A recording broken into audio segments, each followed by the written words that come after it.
Check it.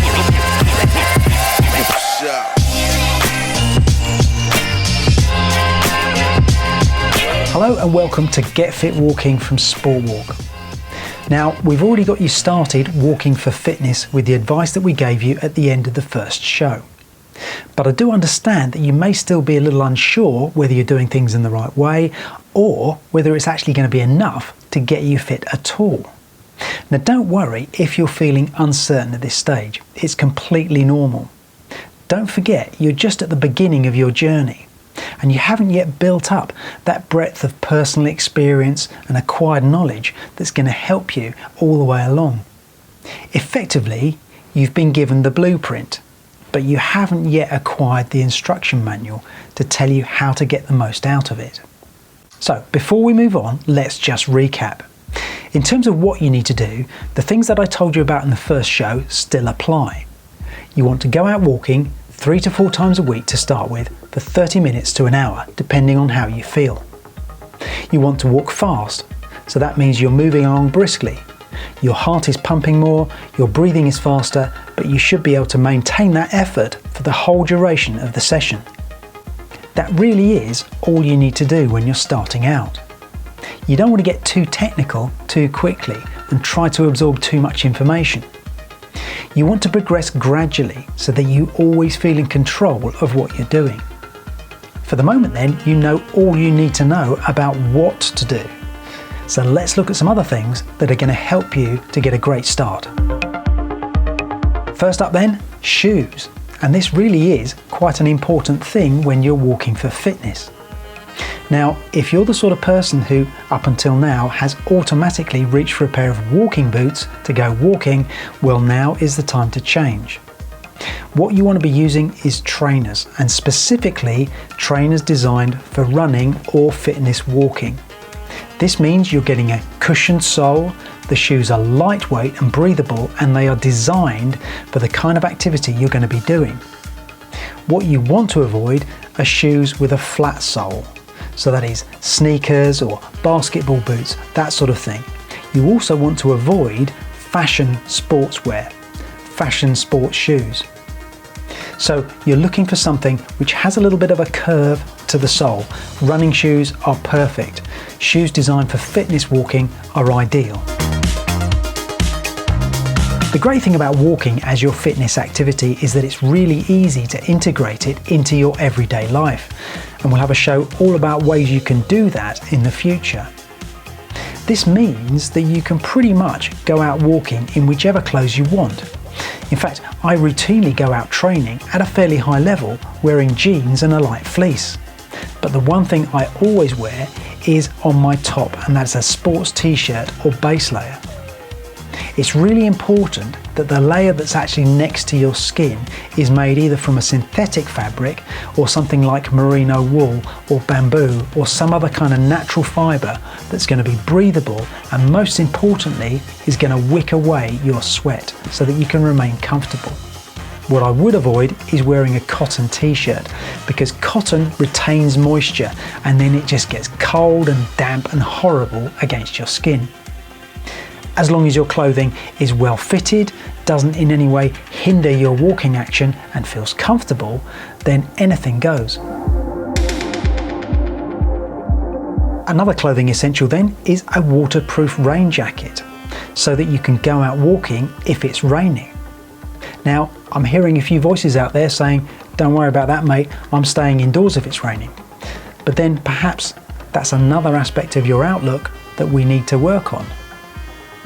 You see, there's not a lot about walking for fitness which is particularly difficult.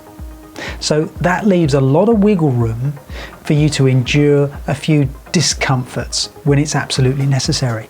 And being able to go out as you'd planned when it's raining to do that fitness session is one of those occasions.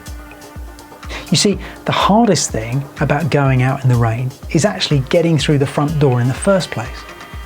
Once you're outside, you've got your rain jacket on, you've got your hood up, that then simply becomes your reality and you just get on with it. I mean, what are you going to do? You've got out there, you're starting to get wet, are you just going to turn around and go back inside? No, You're just going to go for your walk. You're going to walk for 30 minutes to an hour, whatever it is, and you're going to get a little bit wet, but it's going to make you stronger. You're not going to let that rain stop you from achieving your goal of becoming fit. It's either you or the rain. Who's going to win? So you see, you can turn it into a little competition like this. If you need the motivation to get out there, think about being in that state of fitness further down the line. Think about achieving that and what it's going to feel like, to feel great, to feel good, to feel capable. If every time it rains you're going to turn around and go back inside, how are you ever going to reach that point? Now, this might feel like a little bit of a deep lecture, but it really does go to the core of building your resilience, because resilience is what's going to carry you forwards to keep going to achieve that level of fitness. So don't be put off by a few little raindrops.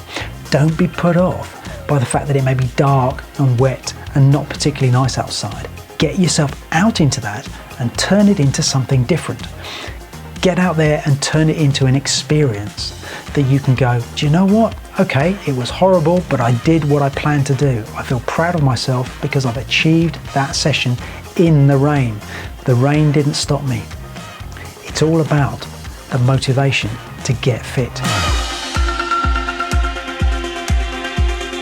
The last thing that's really useful to have, if you can, is some kind of data recording device.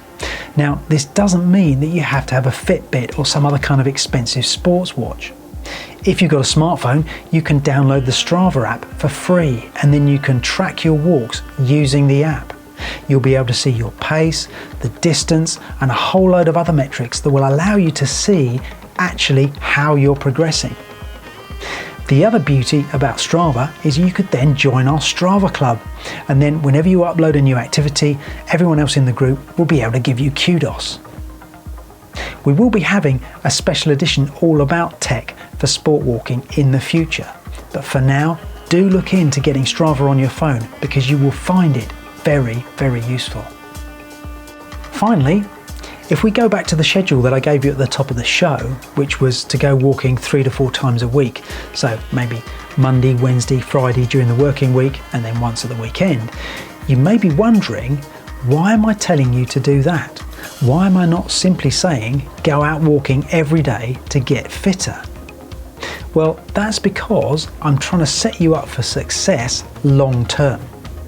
You see, you're only at the beginning of your journey now. But once you've made progress, once you've become a bit fitter and a bit stronger, you're going to be more capable.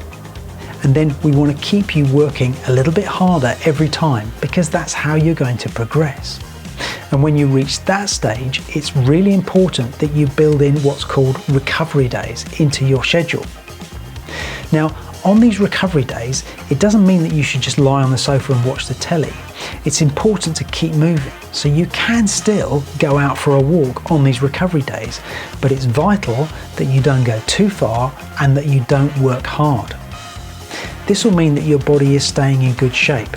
You're keeping your muscles working, you're keeping your joints moving by taking these recovery walks, but you're not putting any stress on the body, so it allows the body to recover, to become stronger, ready for the next session. So that is why we're advocating training on alternate days. It's more about what's to come in the future, and so you don't actually have to then suddenly change your schedule completely in order to accommodate these recovery days. Far better to start as you mean to go on, and then simply to work harder as you progress. Now, as we've said many times, there's lots of information out there on all of our social channels that's going to help you in your quest to get fit by walking. So make sure you subscribe to our YouTube channel, join our Facebook community group. If you're on Strava, join our Strava club. All these things are going to help you. In the next edition, we're going to look at 2 things in particular that you can do to adapt the way that you walk to make it more effective.